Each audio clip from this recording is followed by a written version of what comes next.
guys, welcome to Freedom in a Budget. I'm Kelly and it is Dumping Debt Friday time. So every Dumping Debt Friday I answer your questions. Leave them down below in the comments. I'll be sure to answer them in an upcoming video of Dumping Debt Friday. So any money questions, money wins, anything like that, I would love to celebrate them with you and answer your questions. So let's get right into the questions before Piper causes any havoc.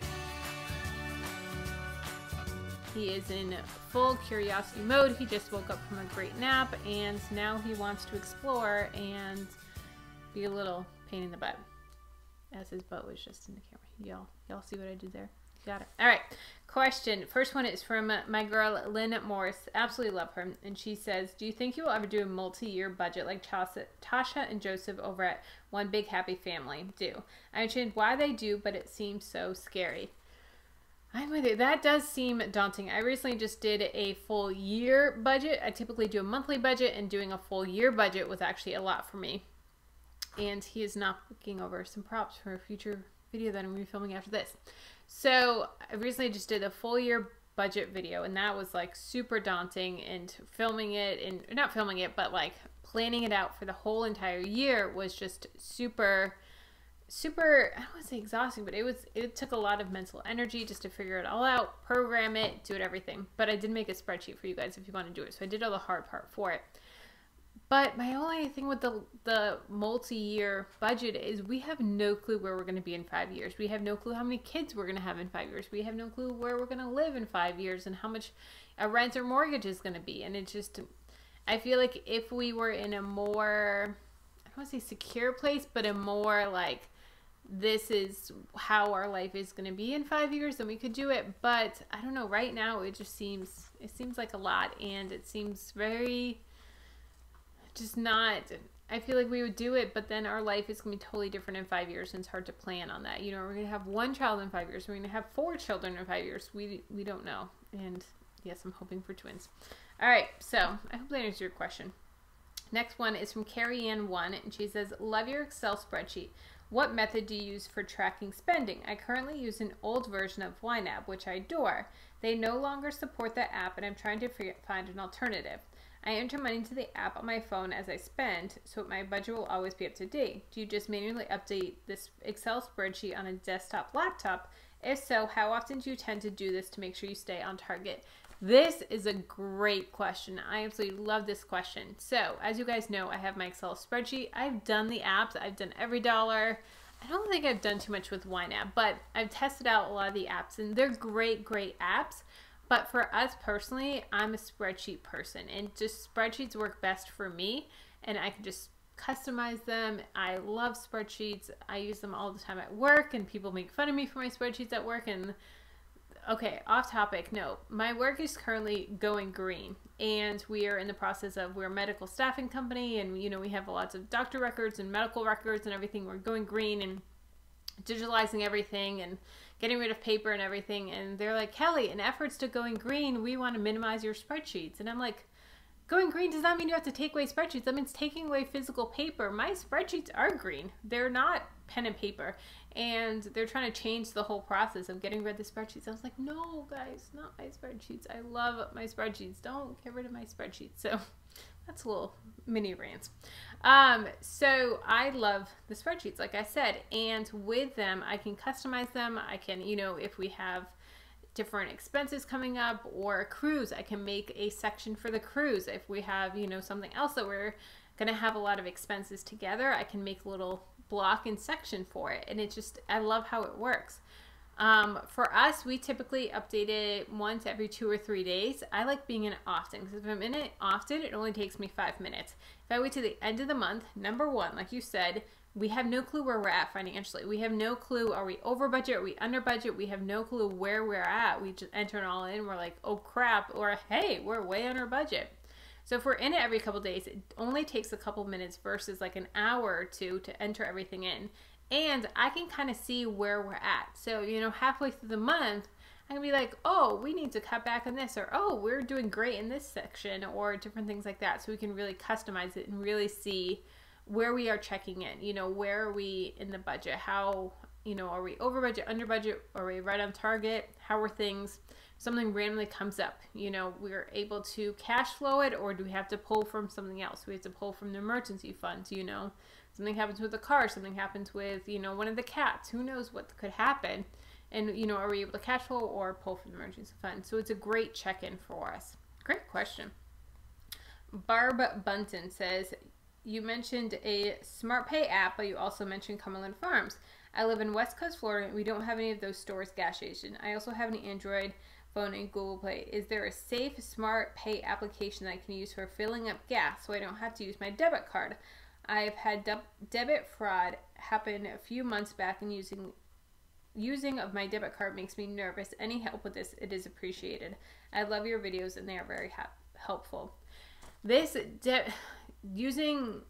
guys, I don't know about you, but it was really, really a big problem here a couple years ago with fraud on gas stations with the transactions, especially, which you never think, but especially, it had to make sense, especially after a hurricane. So when Florida had Irma a couple years ago, a tree fell in our lake house, and we were, you know, down without power, we were down without gas for well over a week. Well, a lot of people went to those gas stations and put scammers in them. So right after the hurricane, when everything came back up and running, so many people had credit card fraud, debit card fraud, and everything because there was those scammers on the gas station pumps, which is just so terrible. And just, I can't believe that people would go to that length. But with that being said, I'm so extra cautious about stuff like that, you know, about ATMs, about the gas stations, everything. I personally use SmartPay, which is an app through Cumberland Farms. So your question, you said you don't have Cumberland Farms. I'm personally only aware of the one that Cumberland Farms has. I do think Gas Buddy, the app Gas Buddy, is now enrolling something similar to that where you can pay on the app. I haven't used it because I've always just been able to use Cumberland Farms in my area. So definitely check into that. But if you can, I would use cash. I would use, you know, find an app that you can pay through it.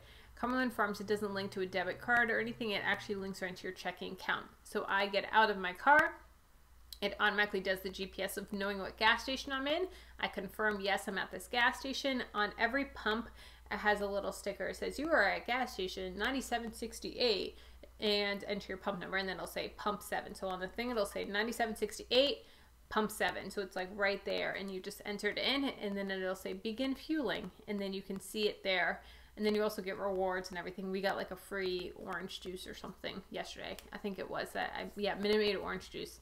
So they'll give you rewards and different things. But it's awesome. And it saves you 10 cents per gallon, which is incredible. So if you guys do have a Cumberland Farms, go check it out. It's incredible. I love it. But be very, very careful about those skimmers with gas stations, ATMs, anything like that. They are, you know, usually you can like kind of wiggle them, and if it comes loose, then you know that it's a skimmer, but they can be tricky and they can be quite deceiving nowadays. All right, DG Sunrise 86. Can you tell me if you purchase your templates, how I'm able to use it with numbers and money? I always find myself entering the data, but that's it. That's a really great question. And using those spreadsheets, using the apps, using the budgeting, it's great that you're getting them. It's great that you're entering it. But the biggest thing is finalizing. The biggest thing is you need to make sure that you're finalizing your budget. So at the end of the month, you need to reconcile. If you have any money left over, that needs to go towards your goals. That needs to go to paying off debt. That needs to go to your credit card. That needs to go to your emergency funds. That needs to go, for us, it's saving for a down payment. Whatever big money goal you have, that money needs to go towards it. So many people just leave that money in their checking account and they're like, oh, this is great. I have a great month. I had a couple $100 left over spending.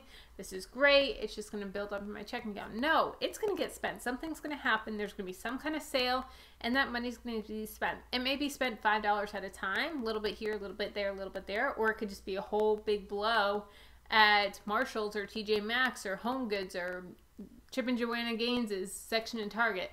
You never know where it's going to be spent, but that's why we need to be intentional. At the end of every single month, every penny that we have, that goes to it. When I do my transfer for how much I'm transferring for a down payment, sometimes it's like $1,237.62. You better bet that 62 cents is getting transferred over as well. Those little changes, that little bit adds up huge, huge, guys. It is so important to make sure that you're transferring everything. Okay, last question, and we get some money wins. This one is from Laura 2.0, and she says, this is a lot of spreadsheet questions. This is great. Hey Cal, I just purchased your zero-based budget template. Can't wait to use it. I'm curious though about your emergency fund. Is that where you would take money from if something comes up? Like say during a dental visit, you find out you're going to need something expensive done. Would you dip into your emergency fund or tell your dentist you need to wait until you have the money saved up for it? This is a really, really great question. So it all depends on what's needed, what the emergency is. You know, I went to my dentist and I had to get my wisdom teeth taken out. Now, I had been hearing that I need to get them taken out for quite a while, and I was pushing off. And so I transferred to a new dentist, the dentist that Jamie's family has been going to for years, because Jamie wanted to stay with him. And so I was like, sure, let's go to him. That's fine. So I went to him and he said, Kelly, you are almost 30 years old and you still have your wisdom teeth. You should have gotten them out years ago. You need to get your wisdom teeth out. They are pushing your bottom teeth. You had braces, you had beautiful bottom teeth, and then your wisdom teeth came in, and now your bottom teeth are all crooked, and all that money went to crap. And, you know, it's hard to brush back there. You need to get them out. And I said, okay, we'll work on it. How much time do I have? You know, this is not something that I just take lightly. You know, we're going to cash flow everything. He goes, we have financing options. And I said, no, we don't do financing. You know, I want to pay cash. How much is it going to be? All of that. So he said, let me check with your insurance company. So they checked with my insurance company, everything. And it turns out it was going to be about $500. So I said, okay, give me a couple months and whatever. So we scheduled the surgery out for a couple of months. We were able to cash flow it. Now that is something that we were able to push off and cash flow, because it was something that he's like, you need to do. You've been pushing this off for years. You need to get it done, but it's not like you need to get it done tomorrow. You can do it in a couple months. It's fine. You can save up for it. Now, something else could have happened where, you know, one of the cats got sick or something like that, where they needed emergency surgery. They needed emergency medicine. We need emergency medicine that the insurance couldn't cover, something like that. It all depends on what it is. And, you know, sometimes something like that, you would have to pull from your emergency fund. You really need to have a hard talk with you and your spouse and saying, is this an emergency? Yes or no. If it is, okay, pull from the emergency fund. If not, then put it off, cash flow it, find another way, find a cheaper option. Also, find some side hustle. You know, what is something that you can do to make some extra cash? What is something you can sell? What is something that you can make and, you know, sell stuff around your house? Or, you know, I sell my meal preps. You know, I have coworkers that give me money to, you know, make meals for them. And this month I'm making over $100 from just meal prepping, which is stuff that I'm doing anyways for myself. And so doing those things, what can you do to make money? What can you do? You know, I do coaching calls. You know, I may put something out of saying, hey, you know, does anyone need any coaching, any YouTube coaching, financial coaching, anything like that? You know, I'd love to help you guys, and I'll give you a discount if you do it. Or do you have any friends? Or, you know, I'll go to some of the coaching calls that I've done and saying, hey, you know, do you have any referrals? If you give me a referral, I'll give you a discount on your next call. Stuff like that. Anything you can do to get some side hustle, to do something that you can do. Jamie does stock photography. He does editing. He does different things like that. Does he enjoy doing it? Not as much, but it is a great side hustle. So sometimes when he's, you know, wanting to buy something, I'll say, okay, we can, you know, buy that, but let's save up the money. Let's, you know, work hard. Let's do some side hustle in order to do it. And that will give him the fire under his butt to go and sit down for a couple hours and, you know, get some video editing stuff done. Or like he does a lot of those like animations and different things like that. So, you know, use your skills. What skills do you have? I guarantee that you can get some good side hustle if you really sit down and think about it. So great question, Laura. All right, we've got 2 money wins. First one is from Dave, and he said, we had over $1,000 in car expenses, which was not fun, but we were able to cash flow them. Dave, that is incredible. I'm so proud of you. That is amazing. And just like Laura's question, you know, you have stuff that comes up. Did your car need to get fixed? I'm pretty sure it did, but you made it work. You were able to cash flow it, and that's awesome. And the next one is from the Mystic Soul 77. We just bought a car on Tuesday with cash. That is incredible. We're looking for a house currently. We have 20%. We are waiting for a few months so we can have 50% down. Holy cow, that's amazing. That is incredible. As someone that is currently saving for a house, getting 20% down is a struggle enough. You're going to have 50% down. That is incredible. You are setting yourself up for so much success. I'm so proud of you. So, awesome job, guys. Let me know how you guys are doing. Let me know if you have any questions down below in the description box. I'd love to answer them for you. Not the description box, the comments down below. Let me know, guys. All right, I will talk to you later. Bye.